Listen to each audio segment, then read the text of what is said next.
6 months after the Crimson Plague crisis, Dr. Sarah Chen stood in the newly constructed Interspecies Medical Research Center on Nexus Station.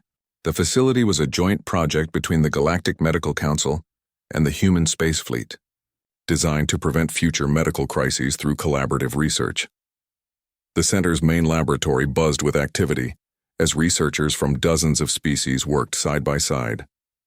At the center of it all was a special section dedicated to bioelectric neural research, where Aquarian deep song techniques were being adapted to help treat neurological conditions across multiple species. Dr. Chen, the latest test results are remarkable, announced Dr. Tavara, a Vulcan researcher who had joined the project.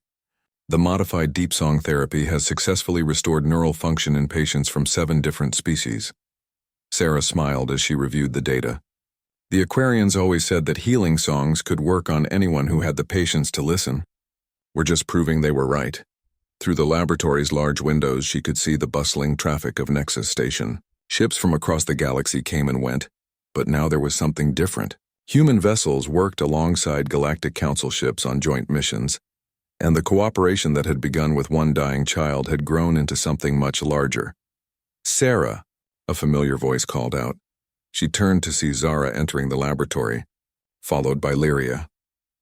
The little girl had grown in the past 6 months, and her bioelectric patterns were brighter and more complex than ever. She was part of the first generation of Aquarian children who had been permanently connected through the restored Deep Song network. "How are my favorite patients?" Sarah asked, giving them both a hug. "Lyria has something exciting to tell you," Zara said with pride. The little girl's eyes sparkled with enthusiasm. "Dr. Chen, we did it! The Children's Network figured out how to sing to the crystal formations on Rigel 4. Sarah raised an eyebrow. "The silicon-based life forms that the xenobiologists said couldn't possibly be sentient? They're not just sentient, they're really smart," Lyria exclaimed. "They've been trying to talk to organic species for centuries, but their communication is based on harmonic resonance in crystal matrices. It sounds like music to us, but it's actually complex mathematical concepts." Dr. Vorthak, who had become one of the center's most enthusiastic supporters, clicked his mandibles in amazement. "The Rigel crystals have been trying to share advanced physics theories with us?" "Not just physics," Lyria continued.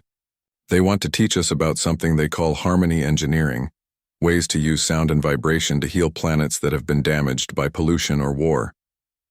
Sarah felt the familiar thrill of discovery.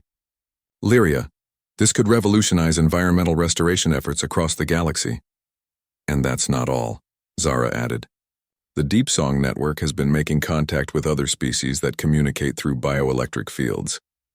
The human theory about cooperation seems to be spreading." Captain Rodriguez, now stationed permanently at Nexus Station as the liaison between the human fleet and the Galactic Council, joined their conversation.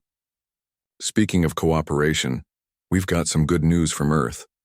The Global Unity Council has approved the establishment of permanent human colonies in 3 systems, all dedicated to joint research and rescue operations. The sanctuary systems," Sarah said with satisfaction, "safe havens where any species can come for help, regardless of politics or galactic law." Martinez, who had been promoted to Chief Communications Officer for the Interspecies Project, looked up from his workstation. "Dr. Chen, we're receiving a priority message from the Helix Nebula. Another impossible medical case that no one else wants to tackle." Sarah grinned. "What is it this time?" "A species of energy beings is experiencing some kind of degradation in their plasma matrices. The Galactic Medical Council says it's beyond current understanding of non-corporeal biology." "But let me guess," Captain Rodriguez said with amusement. "They're asking if the humans want to take a look at it." "Actually," Martinez replied, "they're asking if Dr. Chen's team wants to take a look at it. Word has gotten around that we specialize in impossible cases." Sarah looked around at her diverse team of researchers, then at Lyria, who was already glowing with excitement at the prospect of a new challenge. "What do you think, Lyria? Ready for another adventure? Can we really help energy beings?" the child asked. "They don't have neural networks like us." "Maybe they don't need neural networks," Sarah mused. "Maybe they have something entirely different that we just haven't learned to recognize yet." Dr. Tavara reviewed the preliminary data on her tablet. The energy being's distress signals are being transmitted on frequencies similar to some Aquarian deep song harmonics. It's possible that Lyria's network could establish communication. And if we can talk to them, Zara added, we can ask them what's wrong instead of guessing. Captain Rodriguez was already moving toward the communication center. I'll prep the Endeavor. How soon can we be ready to depart? Give us 4 hours to pack the equipment, Sarah replied. And Captain, this time, let's bring a full xenobiology team from the start. If we're going to keep taking on impossible cases, we might as well do it properly. As the team began preparing for their next mission, Lyria tugged on Sarah's sleeve. Dr. Chen, can I ask you something? Always, sweetheart. Do you think we'll ever run out of impossible things to fix? Sarah looked out at the stars beyond the station's windows, thinking about all the species they'd yet to meet, all the problems they'd yet to solve, all the ways that cooperation and determination could overcome the challenges that faced them. I hope not, she said with a smile. The impossible things are the most interesting ones. Lyria laughed, her bioelectric patterns creating swirls of light that seemed to dance with joy. Good, because the children's network has been listening to the galaxy, and there are lots of impossible things that need fixing. As the Endeavor prepared for departure, word spread through Nexus Station that Dr. Chen's team was taking on another impossible case. Volunteers from a dozen species offered their expertise, and ships from multiple worlds requested permission to join the mission. What had started with one human doctor refusing to give up on a dying alien child had become something unprecedented in galactic history.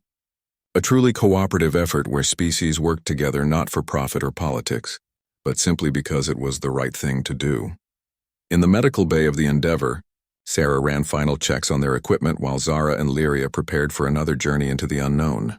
The little girl who had once been dying from an incurable plague was now connected to a network of young minds that spanned multiple worlds, all of them dedicated to solving problems that others deemed impossible. Dr. Chen, Lyria said as the ship prepared to jump to hyperspace, I've been thinking about what you said the first time we met. What's that? You said hard problems are what humans do best. But I think you were wrong. Sarah looked surprised. Oh, what do you think humans do best? Lyria smiled, her patterns glowing brighter. You're best at teaching other people that hard problems can be solved if everyone works together. That's much more important than solving them by yourselves. As the Endeavor leaped into hyperspace, carrying its crew toward another impossible challenge, Sarah reflected on the wisdom of a young child who had learned that the greatest victories came not from individual brilliance, but from the simple belief that everyone deserved help when they needed it most. The galaxy was full of impossible problems, but it was also full of beings willing to face them together, and as long as that remained true, nothing would stay impossible for long. Lyria's eyes fluttered open as the combined bioelectric energy of thousands of Aquarian children flowed through the neural interface. The soft blue glow that surrounded her seemed to pulse in rhythm with her heartbeat, which was growing stronger by the minute.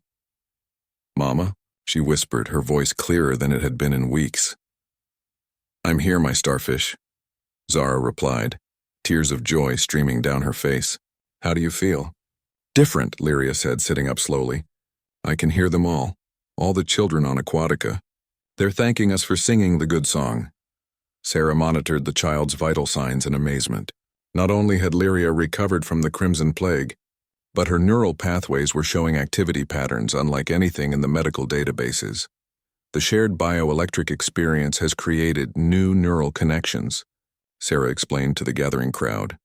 Captain Rodriguez and his crew had joined them in the medical bay, along with Dr. Vorthak and several other Galactic Council representatives who had arrived aboard a fast courier ship. This is unprecedented, Dr. Vorthak admitted, his compound eyes studying the medical readings. The child's neural network has been permanently enhanced by the experience. It's not just me, Lyria said. All the children who helped sing the healing song are connected now.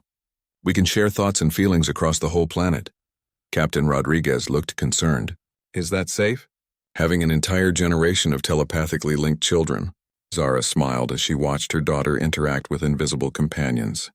It's how our ancestors lived before they developed technology. The Deep Song Network was always meant to connect minds, not just voices.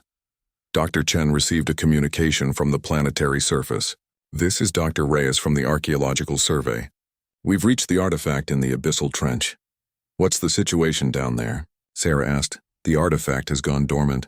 It appears to be some kind of ancient Aquarian neural network hub, but it was damaged in what looks like a catastrophic overload thousands of years ago. When we activated it, we unknowingly triggered a corrupted backup program that was designed to take control of Aquarian neural networks in case of planetary emergency.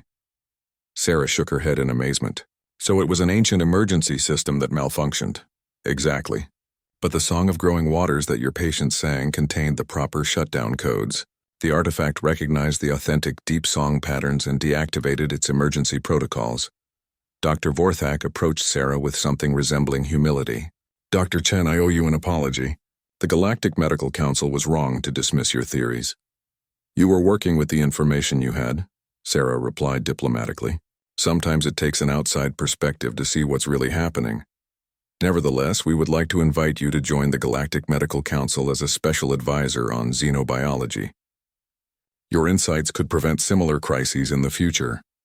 Sarah looked around at the humans who had helped make this rescue possible, then at Zara and Lyria who had risked everything to save their people.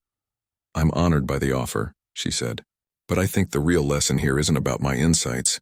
It's about what happens when different species work together instead of turning away from each other's problems. Captain Rodriguez nodded in agreement. The human fleet has always believed that helping others is the right thing to do, regardless of species or politics. But why? Dr. Vorthak asked. What do humans gain from helping people you barely know? Sarah considered the question seriously. What do we gain? We gain the knowledge that when we face our own impossible problems, we won't face them alone. We gain allies who understand that cooperation is stronger than isolation. She gestured to Lyria, who was now glowing softly with bioelectric patterns as she communicated with children across the planet. And sometimes we gain the chance to witness something beautiful that wouldn't have existed if we'd walked away. Zara stood up from her daughter's bedside. Dr. Chen, my people owe you a debt we can never repay. You saved not just Lyria, but our entire species. You saved yourselves, Sarah corrected. I just helped you remember how. Still, Zara insisted, if there's ever anything the Aquarian people can do for humanity, you only need to ask. Captain Rodriguez smiled. Actually, there might be something. The human fleet is always looking for ways to improve our communication systems. This deep song technology could revolutionize how we coordinate rescue operations across interstellar distances. And the neural healing techniques could help us treat brain injuries that are currently considered incurable, Sarah added. Lyria looked up from her conversation with the distant children. Mama, they want to know if the humans would like to learn some of our songs. Not just deep song, but the happy songs about playing in the coral gardens and racing with the current swimmers. Martinez laughed. I think the crew would love to learn Aquarian songs. It might help us understand your people better. As preparations began for the return journey to Nexus Station, Sarah reflected on how the crisis had started. One dying child and a mother who refused to give up. A human doctor who looked at the problem differently than everyone else. A crew willing to risk their lives for strangers. Dr. Chen, Lyria called out. Can I ask you something? Of course, sweetheart. Why weren't you afraid to try something that might not work? Sarah knelt down beside the little girl who had helped save an entire world. Because sometimes trying something that might not work is better than not trying at all. And sometimes the impossible things turn out to be possible after all. Lyria smiled, her bioelectric patterns creating beautiful swirls of light around her. I want to be a doctor like you when I grow up. Someone who helps people even when it's scary. I think you'd make an excellent doctor, Sarah replied. And I think the galaxy is going to be a much better place with you in it. As the Endeavor prepared to depart Aquatica, the entire planet sang a farewell song. The deep song harmonies carried across space, audible even through the ship's hull, as millions of Aquarians expressed their gratitude to the humans who had refused to turn away when help was needed. Captain Rodriguez stood on the bridge, listening to the beautiful music. You know what the best part of this whole mission was? What's that, Captain? Sarah asked. We proved that the impossible is just another word for no one has tried the right approach yet. The Endeavor hovered 50 kilometers above the abyssal trench, its hull vibrating from the powerful electromagnetic interference rising from the corrupted deep song transmitter below. In the medical bay, Sarah made final adjustments to the neural interface while Zara held Lyria close. The connection is stable, Martinez reported from his station. But I'm reading massive signal distortion from the artifact. When you begin your transmission, you're going to be fighting against a signal that's been broadcasting continuously for 2 years. Sarah checked Lyria's vital signs one more time. The little girl was conscious but very weak. Are you both ready for this? As ready as we can be, Zara replied. Lyria, remember what Grandmama taught us about the song of growing waters. We start with the gentle currents and build to the deep ocean harmonies. I remember, Mama. The song starts in my heart and flows through my voice to touch other hearts. Sarah activated the neural interface, and immediately the medical bay filled with a low humming sound as the system connected with Zara and Lyria's bioelectric neural networks. On the displays, Sarah could see their brainwave patterns synchronizing as mother and daughter prepared to sing together. Beginning transmission, Martinez announced. Zara began to sing, her voice carrying the ancient melodies her grandmother had taught her. The sound was unlike anything the humans had ever heard. Not just music, but something that seemed to resonate in their bones and touch their minds directly. Lyria joined in with a smaller, higher voice that harmonized perfectly with her mother's song. Despite her illness, her voice was clear and strong, carrying the pure tones that only a child could produce. But immediately, Sarah saw problems on the monitors. The corrupted signal from below was fighting against their transmission, creating interference patterns that made both Aquarians gasp in pain. The artifact is responding, Martinez called out, but it's trying to override your signal with its corrupted pattern. Keep singing, Sarah urged them. The neural interface is protecting you from the worst of the feedback. Captain Rodriguez watched the planetary scans. Dr. Chen, something is happening on the surface. The dead zones are flickering. On the holographic display, the dark patches in Aquatica's oceans began to show signs of life. Bioelectric patterns appeared briefly, then faded, then appeared again stronger. The good song is reaching them, Lyria whispered during a pause in the melody. But the bad song keeps trying to make them sleep again. Zara's face was strained with effort. The corrupted signal is so strong. It's like singing against a hurricane. Sarah studied the interference patterns on her displays. The artifact isn't just broadcasting randomly. It's actively adapting to counter your song. What does that mean? Rodriguez asked. It means this isn't just a damaged piece of equipment. There's some kind of intelligence controlling it, trying to prevent us from stopping the signal. Martinez looked up from his station with alarm. Dr. Chen, I'm detecting ships rising from the ocean surface. They're heading directly for us. The display showed 3 vessels emerging from Aquatica's waters. They were clearly of Aquarian design, but something was wrong with their movement patterns. Those are archaeological survey ships, Rodriguez observed, but they're not responding to our hails. Sarah felt a chill as she realized what they were facing. Captain, I think the corrupted deep song doesn't just damage neural pathways. I think it controls them. Those ships are being piloted by Aquarians who are under the influence of the artifact. The infected ships opened fire on the Endeavor, their weapons creating energy patterns that interfered with the ship's systems and disrupted Zara and Lyria's song. Shields up, Rodriguez ordered. Return fire, but try not to destroy them. Those ships have crews who might still be saved. The battle raged around them while Zara and Lyria continued their desperate attempt to sing the healing song. Each time the enemy weapons hit the Endeavor's shields, the feedback disrupted their neural interface and caused them both to cry out in pain. I can't maintain the connection much longer, Martinez warned. The interference is overloading our systems. Sarah made a decision that terrified her. Martinez, can you boost the signal strength? Yes, but it would require channeling more power through the neural interface. It could kill them both. Mama, Lyria whispered. I can feel the other children on the planet. They're trying to sing with us, but the bad song won't let them. Zara looked at her daughter with pride and love. Then we sing louder, my brave starfish. Do it, Sarah told Martinez. Boost the signal. The neural interface hummed louder as more power flowed through it. Zara and Lyria's voices grew stronger, their song cutting through the interference with increasing clarity. On the planetary display, the dead zones began to shrink as bioelectric activity spread across the oceans. But the corrupted signal fought back harder, and the feedback through the neural interface was becoming dangerous. Their neural activity is spiking, Sarah reported, watching the medical monitors with growing concern. They can't sustain this much longer. There, Lyria shouted suddenly. I can hear them. The other children are singing with us. On the ship's audio pickups, Sarah began to hear other voices joining the song. Weak at first, but growing stronger as more Aquarians across the planet added their voices to the healing melody.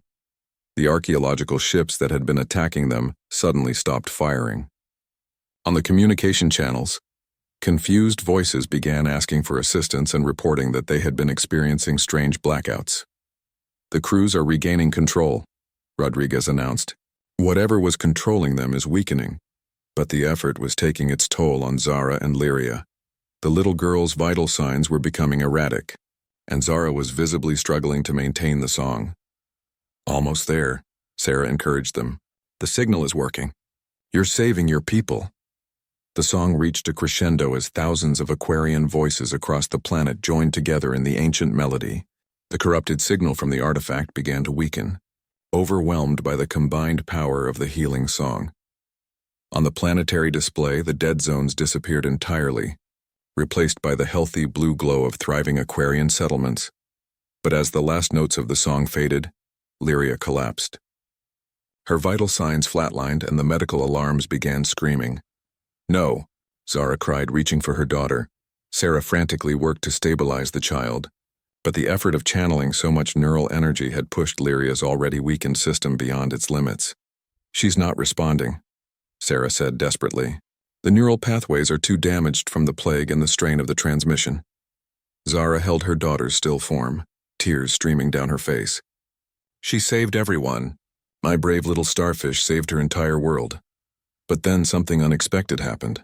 The neural interface, still connected to both mother and daughter, began to glow with a soft blue light. The same bioluminescent patterns that Lyria had loved to watch in the lightfish began to flow through the connection. The other children, Martinez said in wonder, watching his displays. They're all focusing their neural energy toward this location. Across the planet, young Aquarians were directing their bioelectric energy through the Deep Song network, sending their combined life force to help heal the little girl who had helped save them all. The light grew brighter, and Lyria's vital signs began to stabilize, then improve. The human vessel Endeavour dropped out of hyperspace at the edge of the Aquatica system 3 days later. Sarah worked frantically in the medical bay to keep Lyria stable during the journey, while Zara practiced the ancient deep songs her grandmother had taught her decades ago. The words feel strange on my tongue, Zara admitted as she rehearsed. Deep song uses parts of our vocal anatomy that modern Aquarians rarely exercise. Sarah monitored Lyria's vital signs while listening to Zara practice. The child's condition had stabilized somewhat during the journey, thanks to the portable frequency generator Sarah had built, but she was still critically ill. Tell me about the songs, Sarah said. What do they mean? This one is called The Song of Growing Water, Zara explained. It tells the story of how our ancestors learned to harness the ocean currents to build the first cities. But it's not just a story. The song contains the actual neural patterns for healthy growth and development. Neural patterns? Deep song was more than communication. It was a way to share knowledge directly from mind to mind. The songs contain encoded instructions for everything from child development to healing ceremonies. Sarah paused in her work. You mean the songs actually contain medical information? In a sense, yes. When sung properly, they encourage healthy neural development in children and can even help repair damaged neural pathways in adults. Captain Rodriguez entered the medical bay. We're approaching Aquatica. The situation is worse than we thought.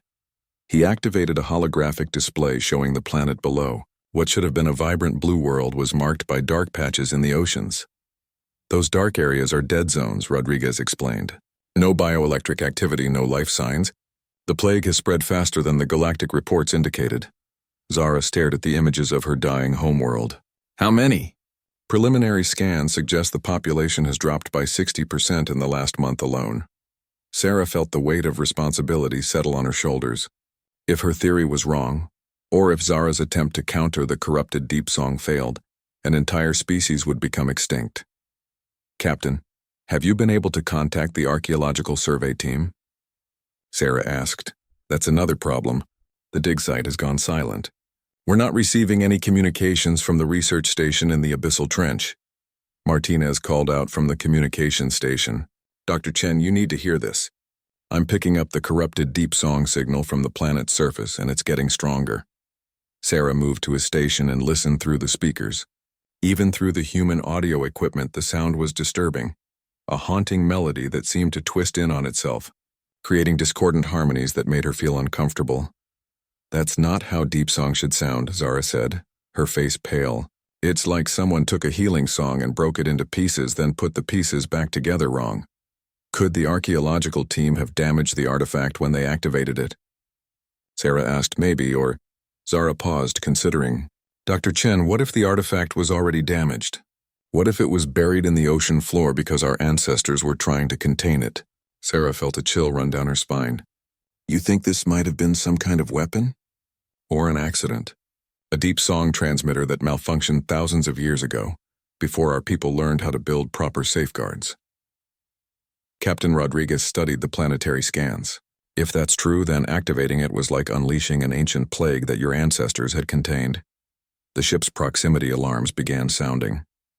Engineer Martinez looked up from his console with concern. Captain, we're detecting massive electromagnetic interference as we get closer to the planet. The corrupted signal is affecting our navigation systems. How close can you get us to the abyssal trench? Sarah asked. Maybe 50 kilometers above the ocean's surface, but that's as close as I dare take the ship. The interference could cause a complete system failure. Sarah turned to Zara. Can you project your deep song that far? Not normally, but if we use the ship's communication array to amplify my voice. Zara considered for a moment. It might work, but I'd need to be in direct neural contact with the transmission system. That's dangerous, Rodriguez warned. If the corrupted signal feeds back through the system while you're connected to it, it could kill you instantly. If I don't try, it will kill everyone anyway. Zara replied firmly. Little Lyria stirred on her medical bed. Mama, I want to help. You need to rest, my starfish. But I can hear the broken song more clearly than you can. I could help you find the right notes to fix it. Sarah looked at the brave little girl who had been fighting for her life for days. Lyria, it would be very dangerous for you to help. The bad song could hurt you even more. I'm already dying, Lyria said with the simple honesty of a child. But if I help Mama sing the good song, maybe other children won't have to feel this sick. Zara knelt beside her daughter's bed. Are you sure, my brave little starfish? I'm sure, Mama. Grandmama's songs were always stronger when we sang them together. Sarah made a decision that went against every medical instinct she had. If we're going to do this, we need to do it right. Martinez, I need you to create a neural interface that can connect both Zara and Lyria to the ship's communication system safely. That's not possible with our current equipment. Martinez protested. Then make it possible. Use whatever you need from the ship's systems. Captain Rodriguez, how long until we reach optimal transmission range? 2 hours. Sarah began gathering medical equipment. Then we have 2 hours to build a system that's never been attempted before, to save a species using a medical technique that's been forgotten for thousands of years. Captain Rodriguez smiled grimly.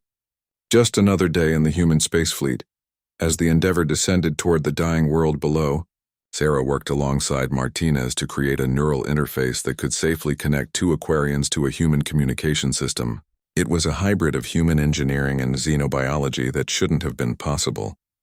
But as Sarah had learned during her career, impossible was just another word for hasn't been tried yet. Dr. Chen, Zara said as Sarah calibrated the interface, why do humans always try the impossible things that other species won't attempt? Sarah paused in her work and looked at the Aquarian mother who was about to risk her life to save her people. Because someone has to. And if we can help, why wouldn't we? Most species would say it's not their problem. Then most species are missing the point. Today it's your people who need help. Tomorrow it might be us. The universe is dangerous enough without species turning away from each other when help is needed. She activated the neural interface and ran a final diagnostic check. Besides, some problems are too important to leave unsolved just because they're hard. Captain Rodriguez arrived at Nexus Station with a team of human engineers and enough equipment to fill 2 cargo bays. Word had spread through the human fleet about Dr. Chen's discovery, and volunteers had offered their expertise. The station administrator, a diplomatic Centauri named Vex, was not pleased. You cannot simply commandeer medical facilities for unauthorized experiments. Vex protested as humans in work suits began setting up sophisticated scanning equipment in the abandoned laboratory. "We're not commandeering anything," Captain Rodriguez replied calmly. "We're using space that was offered to us and we're trying to save lives." Dr. Vorthak arrived with a contingent of security officers. "This has gone far enough. The human's patient must be transferred to quarantine immediately." Sarah looked up from the new equipment she was calibrating. "She's not contagious. The plague isn't biological. That's impossible. Our scans clearly show viral markers." "Your scans show the byproducts of cellular damage caused by neural disruption," Sarah corrected. "The viral markers are actually fragments of damaged neural tissue that your immune systems are trying to eliminate." Engineer Martinez, a specialist in communications technology, called out from his workstation. "Dr. Chen, you need to see this. We've been analyzing the subspace communication frequencies in this sector, and there's something very strange happening." Sarah moved to his station, where complex waveforms scrolled across multiple displays. "What am I looking at?" "This is the background subspace chatter, normal communications between ship stations and planetary systems. But look at this frequency band." Martinez highlighted a section of the display. "There's a carrier signal that doesn't match any known communication protocol. Where is it coming from?" "That's the weird part. It's not coming from any specific location. It's everywhere, like it's bouncing through subspace itself." Captain Rodriguez joined them at the console. "Could this be natural? Some kind of subspace phenomenon?"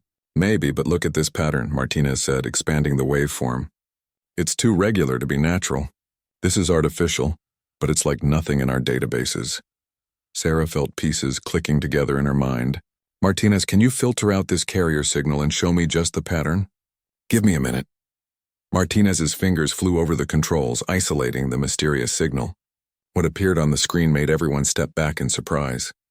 "It's beautiful," Zara whispered. She had been watching from beside Lyria's bed, and the pattern on the screen seemed to fascinate her.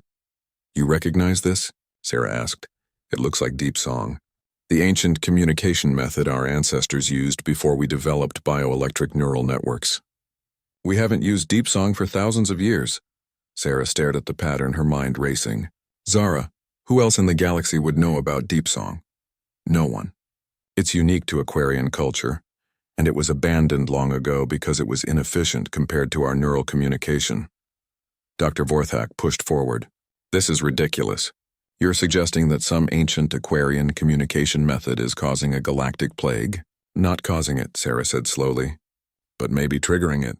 "Martinez, can you trace where this signal first appeared?" "I can try. Give me access to the galactic communication logs." Martinez worked for several minutes, cross-referencing data from across the sector. "Got it. The signal first appeared 2 years ago, originating from the Aquatica system. From our homeworld?" Zara asked in shock. "Specifically from the deep ocean in the area you called the Abyssal Trench." Sarah turned to Captain Rodriguez. "Captain, I need you to contact the Galactic Archaeological Survey. I think someone found something they didn't understand." While they waited for the archaeological data, Sarah returned to treating Lyria. The frequency therapy was helping, but the child was still critically ill. The source signal was too strong to overcome with their current equipment. "Dr. Chen?" Lyria whispered. "The bad sound hurts." "What bad sound, sweetheart?" "The deep song. It's wrong. It's supposed to tell stories, but this one is angry and broken." Sarah knelt beside the bed. "Can you hear the deep song clearly?" "All Aquarian children can hear it a little. But this one is too loud and too angry. It makes my light patterns hurt." Zara stroked her daughter's head. "She's unusually sensitive to bioelectric fields. That's why she was so good at communicating with the lightfish." An idea began forming in Sarah's mind. "Lyria, if you could hear a good deep song, one that told happy stories, would that help?" "Maybe, but no one remembers the old songs." "Actually," Zara said softly, "my grandmother taught me some. She was a historian who studied the ancient ways. But I haven't sung deep songs since I was a child." Captain Rodriguez's communicator crackled to life. "This is Dr. Reyes from the Archaeological Survey. We've been reviewing our data from the Aquatica excavation. 2 years ago, we discovered what appeared to be an ancient Aquarian artifact in the Abyssal Trench." "What kind of artifact?" Sarah asked. "A crystalline structure embedded in the ocean floor. Our initial scans suggested it was some kind of communication device. The Galactic Council authorized us to activate it to study Aquarian prehistory. Sarah felt her stomach drop. You activated an ancient deep song transmitter? Well, yes. It began broadcasting what we assumed were historical recordings. We thought it was a valuable discovery for xenoarchaeological research. Dr. Reyes, Sarah said carefully, that device is killing every Aquarian in the sector. The historical recordings are interfering with their neural networks and causing organ failure. There was a long pause. That's impossible. It's just subspace transmissions. To you, maybe. But to an Aquarian, deep song isn't just communication. It's directly integrated with their neural biology. You've been broadcasting a corrupted signal that their brains interpret as instructions to shut down. Martinez looked up from his console. Dr. Chen, if we can get the exact frequency and pattern of the original signal, I might be able to generate a cancellation wave. Or, Zara said quietly, I could sing the proper deep song. The real songs my grandmother taught me. If little Lyria is right, and the bad song is broken, maybe a complete song could fix it. Sarah looked at the tiny Aquarian child struggling for each breath. It's dangerous. You'd have to get close to the source signal and the interference could kill you.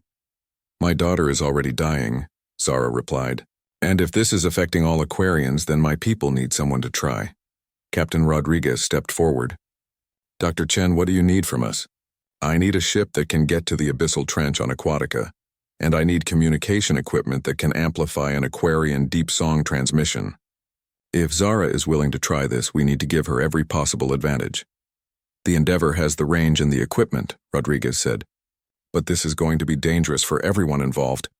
Sarah looked around the room at the humans who had volunteered to help save an alien child they'd never met, and at the Aquarian mother willing to risk her life to save not just her daughter, but her entire species.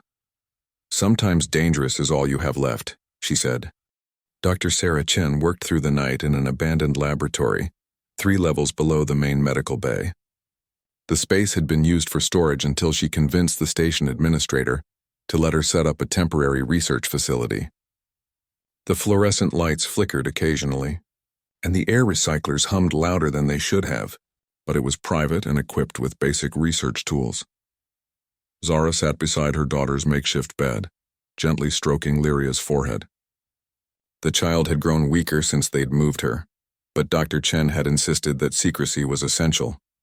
The Galactic Medical Council would shut down any unauthorized treatment, especially one being attempted by a human.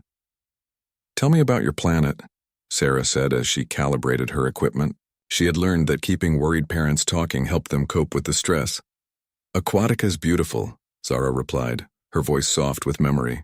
Crystal blue oceans that stretch beyond the horizon, coral cities that glow in the deep currents. Lyria was born in the spawning gardens where I grew up. She loved to swim with the lightfish. Sarah paused in her work. Lightfish? Small creatures that create patterns of bioluminescence. Children chase them through the kelp forests. Lyria was always fascinated by how they could change their patterns to communicate. Zara's voice caught. She wanted to learn their language.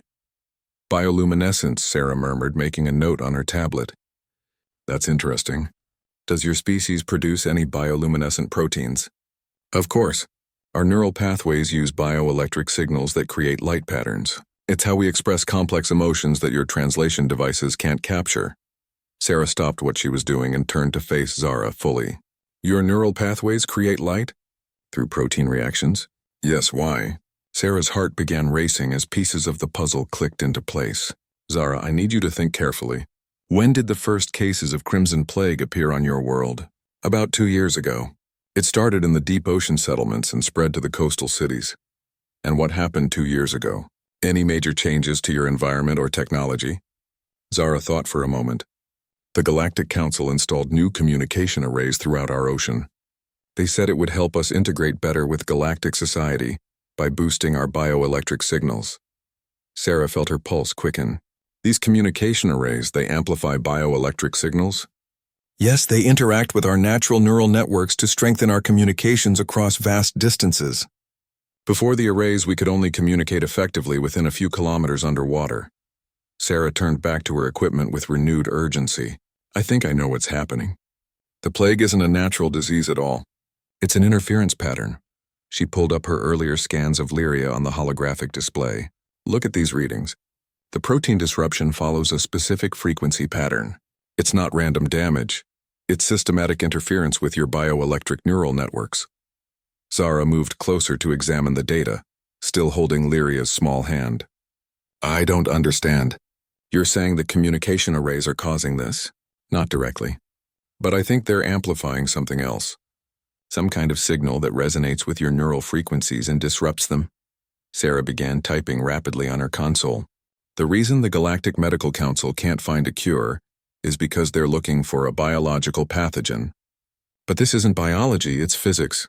Then how do we stop it? Sarah was quiet for a long moment, running calculations on her tablet. We need to find the source of the interference signal and either block it or create a counter-frequency to neutralize it.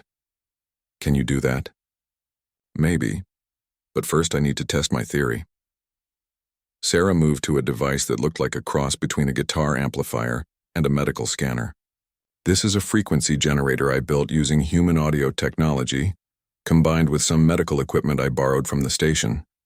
She connected several sensors to Lyria's small form, being careful not to disturb the child's labored breathing. The monitors immediately began displaying the chaotic patterns of neural activity that characterize the plague. What I'm going to try is called frequency therapy. On Earth, we discovered that certain sound frequencies can affect biological processes. If I'm right about this being an interference pattern, then the correct counter-frequency should stabilize your daughter's neural activity. Zara watched nervously as Sarah adjusted the controls on her makeshift device. Is it safe? Honestly, I don't know. But your daughter is dying and conventional medicine has given up. Sometimes you have to take risks. Sarah activated the frequency generator and a low humming sound filled the laboratory. The monitors showing Lyria's neural activity immediately began to change. The chaotic spikes started to smooth out, becoming more regular. It's working, Zara whispered, hardly daring to believe it.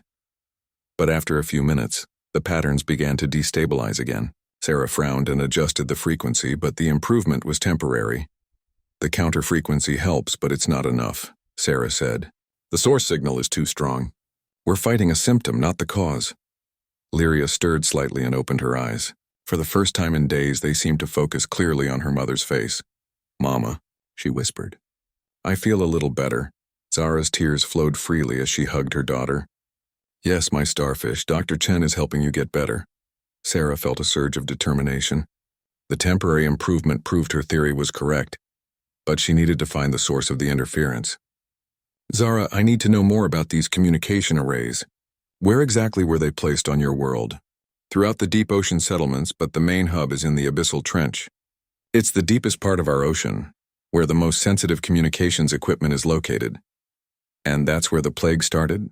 Yes, in the research station near the main array. Sarah was already moving toward the communication console. I need to contact someone. There are other human ships in this sector, and they might have equipment I need. Dr. Chen, Zara said quietly, why are you doing this? You don't know us. We're just strangers from another world. Sarah paused, her hand hovering over the communication controls.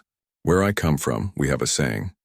The measure of a civilization is how it treats its most vulnerable members.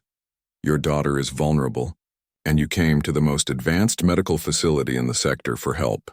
They turned you away because the problem was too hard, but hard problems are what humans do best. She activated the communicator. Besides, when I see a mother holding her dying child, species doesn't matter.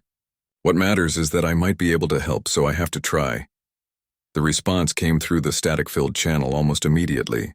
This is Captain Rodriguez of the human vessel Endeavor. Dr. Chen, we've been monitoring the plague situation. What do you need?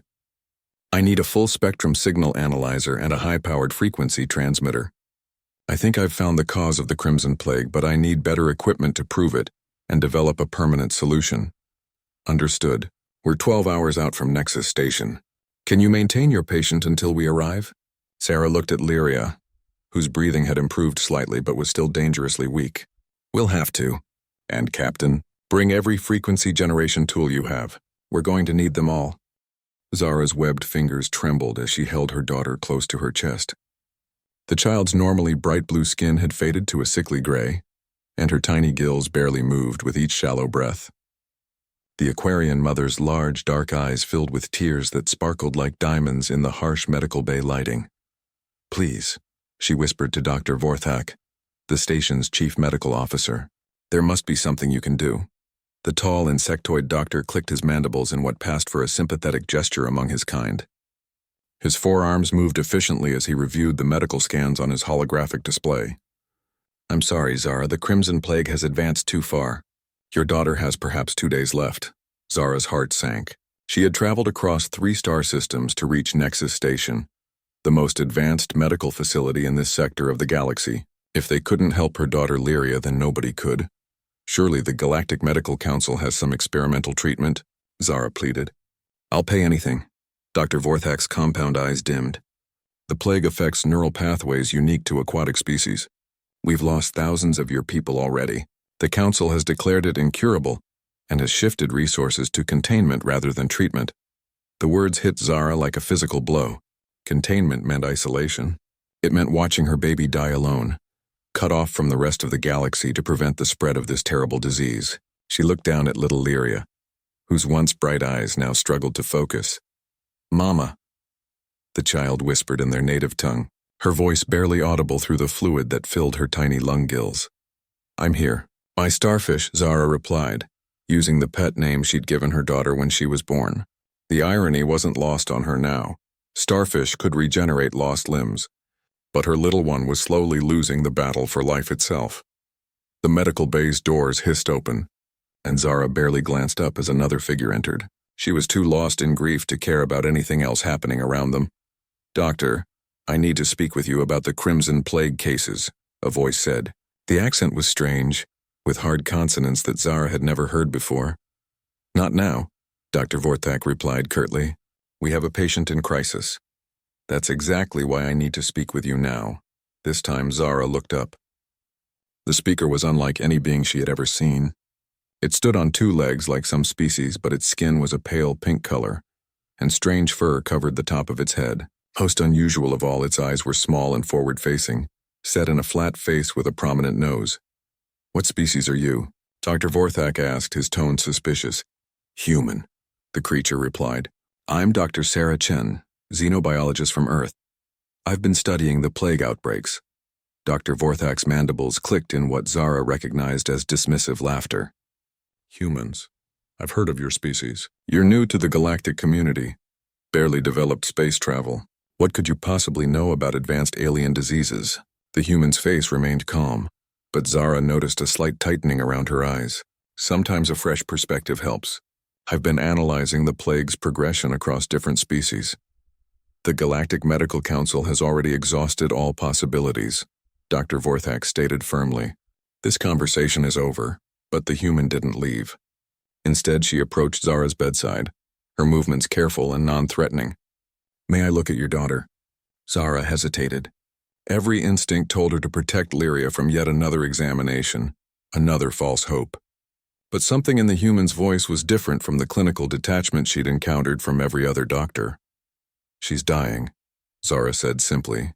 "They say there's nothing that can be done." "I'm very sorry," the human replied, and her voice carried genuine emotion. "But I might have found something the others missed." "Would you let me try?" Dr. Vorthak stepped forward. "Absolutely not. This human has no medical clearance for this station. She could contaminate the patient or spread the plague." "I'm already infected," Zara said quietly. "What difference does it make?" The human reached into a small bag and pulled out a device Zara didn't recognize. It was crude-looking compared to the sleek galactic technology surrounding them. But when the human activated it, it hummed with a strangely comforting energy. "This is a modified bioscanner," Dr. Chen explained. "It reads genetic patterns differently than your standard equipment." She passed the device over little Lyria, and strange symbols appeared on its small screen. The human frowned, studying the readouts intently. "Interesting," she murmured. "Dr. Vorthak, you said the plague affects neural pathways unique to aquatic species." "Correct. It's why terrestrial species are immune." "But look at this," the human said, turning her device so they could see the screen. "The plague isn't actually targeting aquatic neural pathways. It's targeting a specific protein sequence that happens to be more common in aquatic species." Dr. Vorthak's compound eyes flickered as he examined the data. This is impossible. Our scans would have detected such a pattern. Your scans look for known patterns, Dr. Chen replied. This protein sequence doesn't exist in your medical databases because it's never been cataloged before. It's a mutation that appeared in the last few generations. Zara felt a spark of hope ignite in her chest. Does this mean there's a treatment? The human met her eyes, and Zara saw something she hadn't seen from any other doctor. Determination mixed with compassion. It means there might be, but I'll need to run more tests, and frankly, I'll need to work outside official channels. The Galactic Medical Council won't approve experimental treatments from a species they consider primitive. Dr. Vorthak bristled, for good reason. Human medicine is centuries behind galactic standards. Sometimes being behind means you see things others miss, Dr. Chen replied evenly. Sometimes being considered primitive means you're willing to try solutions that advanced civilizations have dismissed. She turned back to Zara. I can't promise anything, but I have some ideas. The question is, are you willing to trust a primitive human with your daughter's life? Zara looked down at Lyria, whose breathing had become even more labored in just the past few minutes. Time was running out, and traditional medicine had already failed them. What do you need from me? She asked. The human smiled, and for the first time in days, Zara felt like someone actually cared about saving her daughter rather than just cataloging her decline. First, I need you to know that what I'm suggesting is completely experimental. But I think I know why this plague has been impossible to cure. And more importantly, I think I know how to fix it.